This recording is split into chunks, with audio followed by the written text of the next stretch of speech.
Hi, Claudia. Thank you for joining me today. Thank you for having me. Of course. So I guess for our audience, I just want to start off for you to give us a little bit of an introduction about yourself and what you do and where you're at.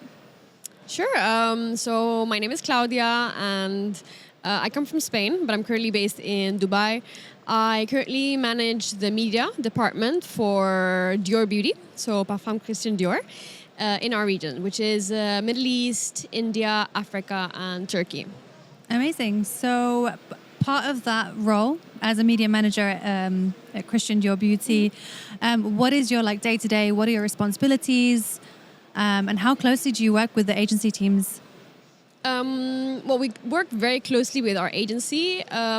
I'd like to say that they're more of an extension of the team more than anything, and I think it's super important even for day-to-day efficiencies. I'd say that a normal day-to-day would start off by calling the agency, how our campaign's doing every day, every single day, which is great. I love the relationship that we have. Mm-hmm. It's a very close one, so that really, really helps us whenever we need any data, any reports. We get them very, very easily. They're always on standby. So I'd say my day-to-day is really liaising with the agency. Mm-hmm.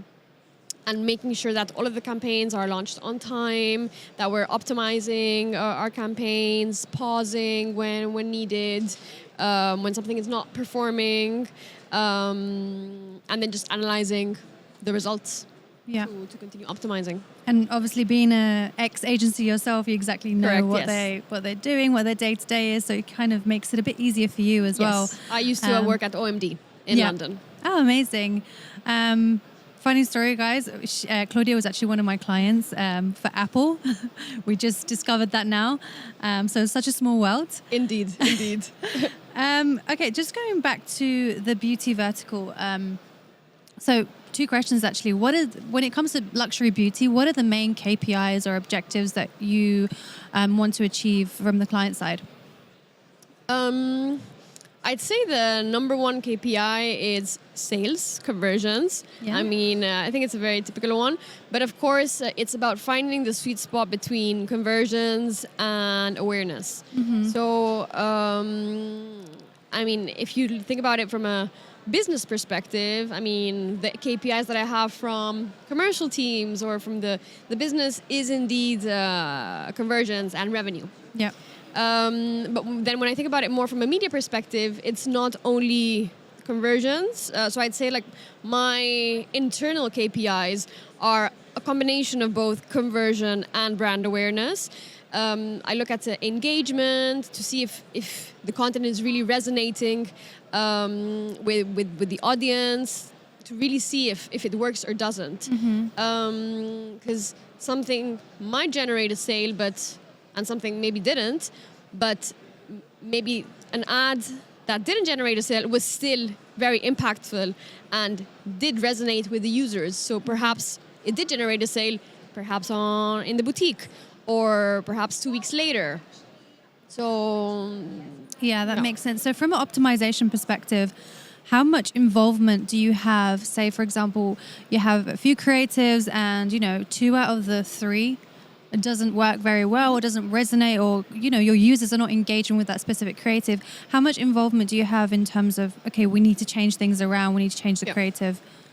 I'd say that we have a full freedom to pause things that are not working. I think that it's not specific to my current role or or Dior Beauty. It's just in media in general. Yeah. If you're managing the media department, you should be able to pause any content that is not performing. But from a creative perspective, is there changes that can happen to the creative? Like, okay, guys, the users are not engaging with this creative. Let's change the CTA, or let's change some of the interactive add-ons. So that's a bit more complex because we are a region rather than a HQ.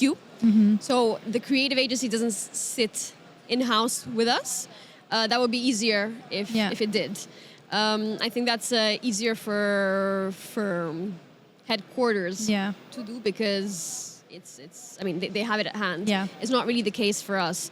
We can, though, post-campaign, give our feedback of what performed, what didn't, and then hope that in the next batch of creatives, we get what we want. Yeah, that makes sense. And it can be quite difficult as well when headquarters are in France and you're trying to manage things here in the MENA region. Coming back to a planning perspective, how does the luxury beauty vertical differ from other verticals, let's say? I'm going to focus it more on luxury as such. The luxury vertical is indeed very different from a planning perspective to other verticals. I mean, when it comes to luxury, you have to think about being super brand safe. You need to make sure that the placement is very premium. So, for example, making sure that you're appearing within the right content and that there's nothing inappropriate or that could tarnish potentially the brand image. So that's very important. That's more from a luxury versus non-luxury perspective. If I think about beauty, I'd say it really depends on the platform that you use. There will be industries that are more prone to using a platform than the others. For example, LinkedIn versus TikTok. Yeah. I mean, beauty is more of a TikTok platform, right? So it's something that is definitely more leveraged. Yeah, for sure. From a beauty perspective, not only from Dior. So one more question regarding social media. How, from your perspective, how do you think luxury social media is consumed in this region? You mean versus other countries? Yeah. So I think that we're in a very dynamic region and it's really visible from a digital perspective. I mean, the social media consumption here in the region is massive, especially when you compare it to other markets like Europe or even the US. I mean, in the region on average, I mean, I don't know the exact number, but I know that the users here, they have a lot of social media consumption. They consume a lot of... They have a lot of platforms. They consume many platforms. And also the amount of time that they spend is much higher than in other markets. For example, from a gaming perspective, I mean, especially in Saudi, the amount of time spent by Saudis in gaming is much higher than in the US. Another way that it's different is, for example, Snapchat. Snapchat is very, very special here in the region, which is really not the case perhaps in other countries. For example, especially in Saudi as well. Exactly. So it's one of the main platforms in Saudi. Why? Because of the privacy element to it. So yeah, it's a platform that we as advertisers definitely need to take into account when we're planning for all our campaigns, which is perhaps not the case in other Europe. markets. Yeah. So do you think that's why a lot of the planning, so when you're looking at it from a planning perspective, a lot of investment is put towards social media?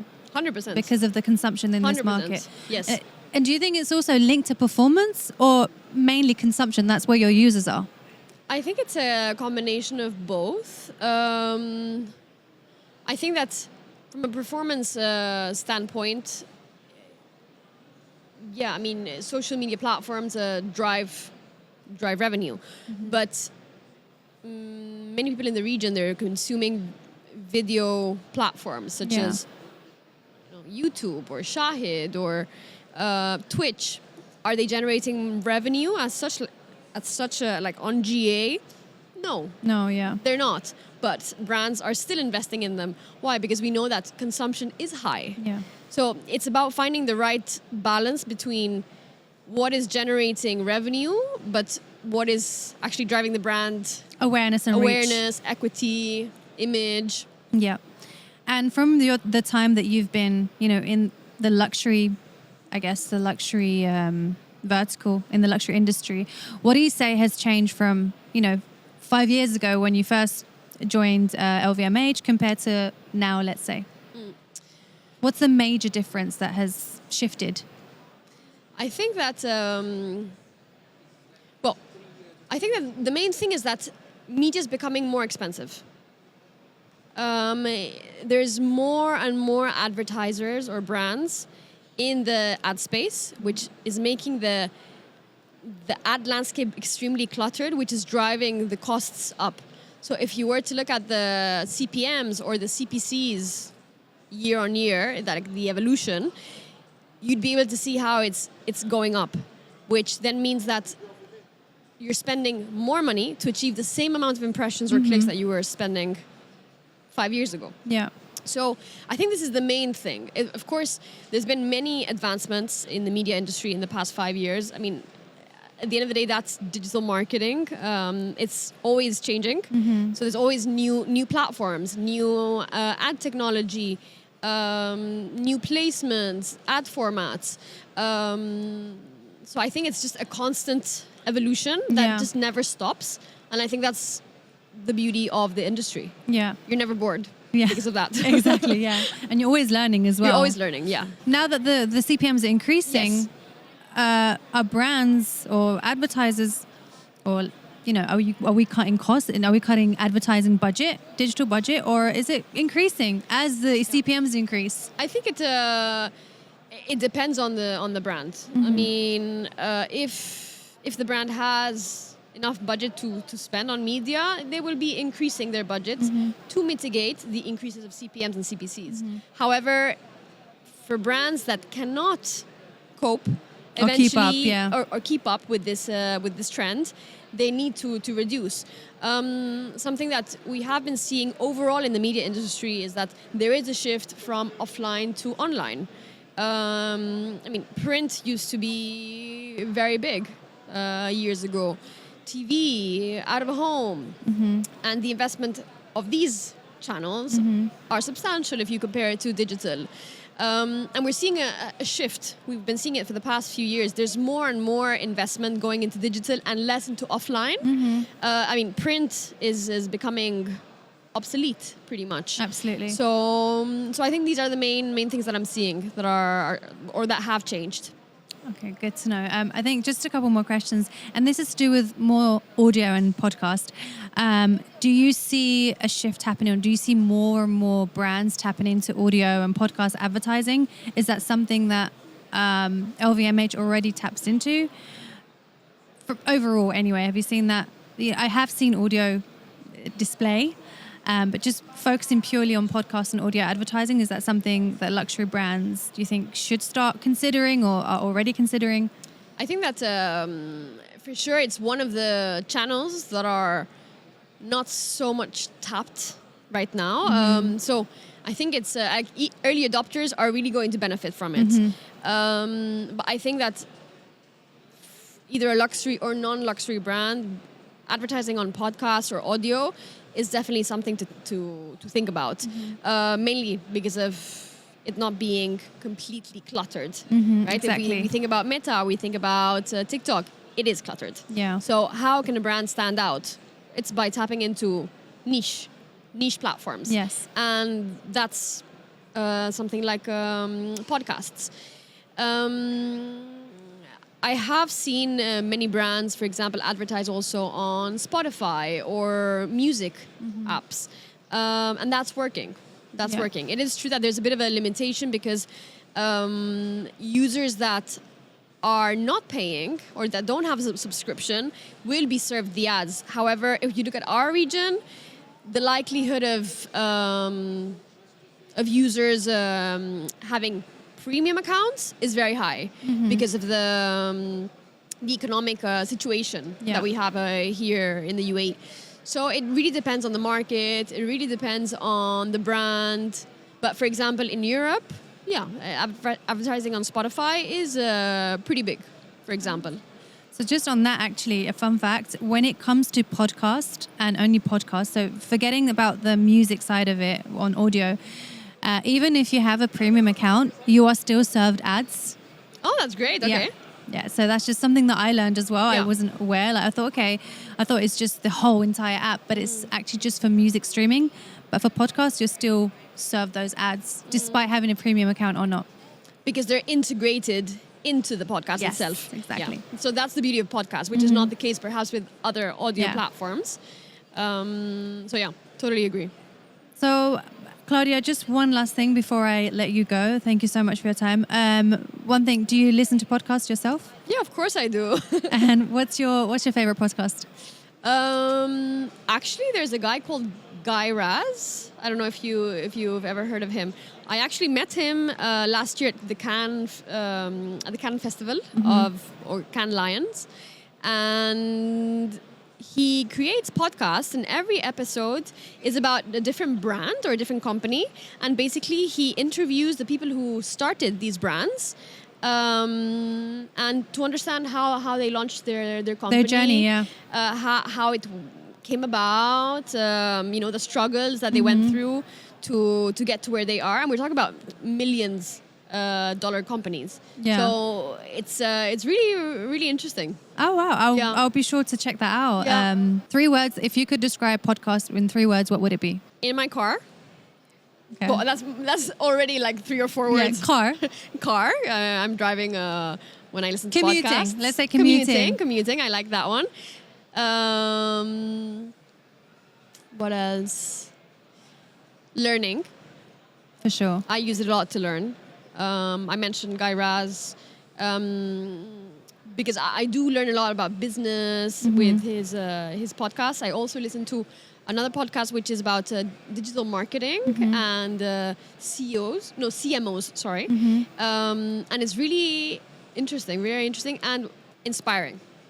Okay, nice. When I listen to all of these podcasts about like how these people built their companies and how they became successful, it's really inspiring to see how they really accomplished that. And That's also amazing. to see so many powerful women achieving so much. It really gives me that boost of inspiration. Like, I can do it. Yeah, of course. Yeah. And if these guys can do it, I can definitely do it. Exactly. Yeah. Yes.